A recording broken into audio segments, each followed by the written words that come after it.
Halo semua, perkenalkan nama saya Nita Kartika Putri dengan NIM G7012124.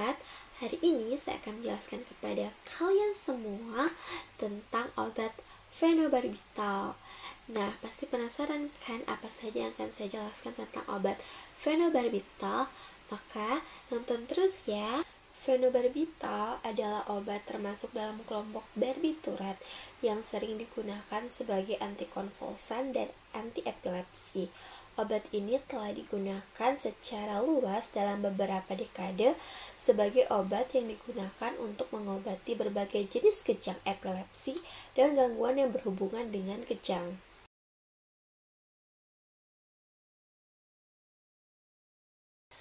Farmakokinetik dari obat fenobarbital sendiri mengacu pada proses yang terjadi di dalam obat pada tubuh yang termasuk pada penyerapan, distribusi, metabolisme, dan ekskresi atau yang biasa kita singkat dengan ATMA.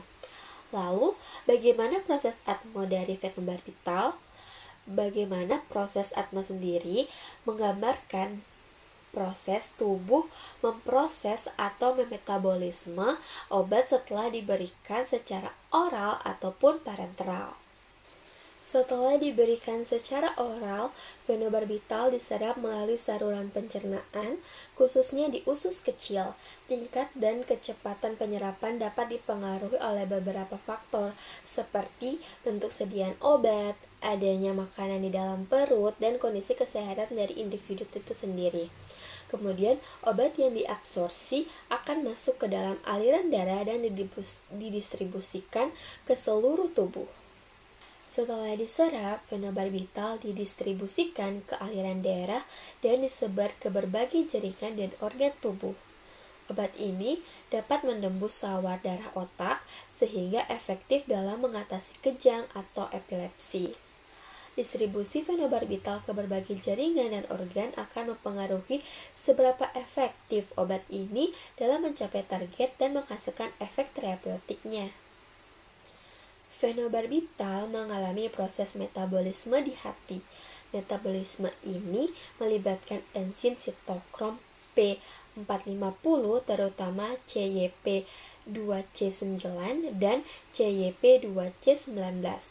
Hasil dari proses metabolisme ini adalah produksi beberapa metabolit utama seperti 4-hidroksifenolbarbital, P-hidroksifenobarbital, dan fenobarbital hidroksilat. Metabolit-metabolit ini memiliki aktivitas farmakologis yang lebih rendah daripada fenobarbital itu sendiri. Fenobarbital dan metabolit-metabolitnya diekskresikan dari tubuh sebagian melalui ginjal dalam bentuk yang telah dimetabolisme dan sebagian kecil dalam bentuk yang tidak berubah. Ekskresi ini adalah cara tubuh untuk menghilangkan obat dari sistem dan hal ini mempengaruhi durasi efek obat dalam tubuh. Setengah hidup atau half-life fenobarbital yaitu waktu yang diperlukan untuk mengurangi konsentrasi obat dalam darah menjadi bagian setengah dari dosis awalnya, berkisar antara 2 hingga 6 hari. Artinya, obat ini tetap bertahan di dalam tubuh selama beberapa hari sebelum benar-benar tereliminasi.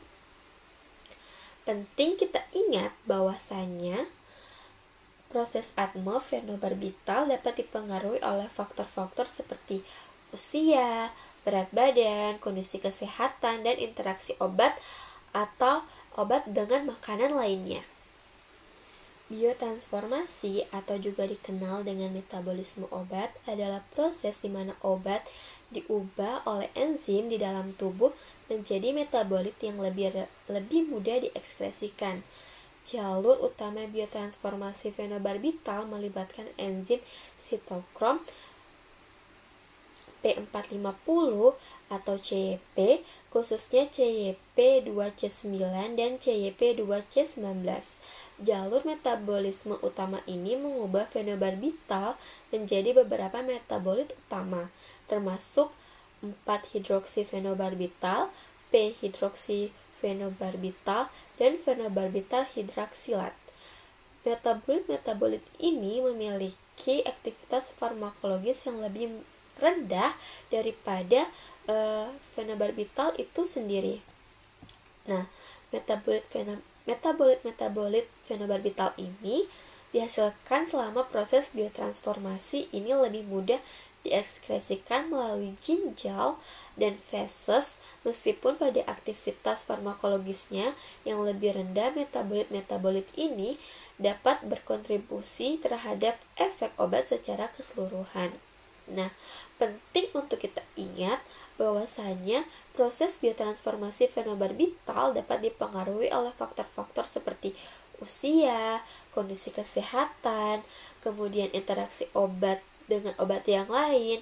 Misalnya penggunaan obat yang lain dapat mempengaruhi aktivitas enzim di hati, seperti inducer atau inhibitor enzim CYP dapat memodifikasi biotransformasi fenobarbital dan mempengaruhi kadar obat dalam darah. Farmakodinamik adalah studi tentang interaksi obat dengan reseptor atau target di dalam tubuh dan dampaknya pada sistem fisiologis. Nah, lalu bagaimana sih farmakodinamik dari obat fenobarbital? Bagaimana obat ini bisa bekerja dalam sistem syaraf pusat untuk menghasilkan efek antikonvulsan dan efek penenang? Nah, jadi fenobarbital adalah obat barbiturat yang bekerja dengan meningkatkan aktivitas neurotransmitter tertentu di otak. Neurotransmitter yang dimaksud bernama GABA. GABA adalah neurotransmitter penghambat utama dalam sistem syaraf pusat yang berfungsi menghambat aktivitas syaraf dan menenangkan aktivitas otak. Mekanisme farmakodinamik utama fenobarbital. Yang pertama, peningkatan efek GABA. Fenobarbital bekerja dengan cara meningkatkan aktivitas GABA pada reseptor alfa GABA. GABA biasanya berinteraksi dengan reseptor alfa GABA dan menyebabkan aliran ion klorida ke dalam sel saraf, kemudian menghambat potensi aksi dan menenangkan aktivitas saraf.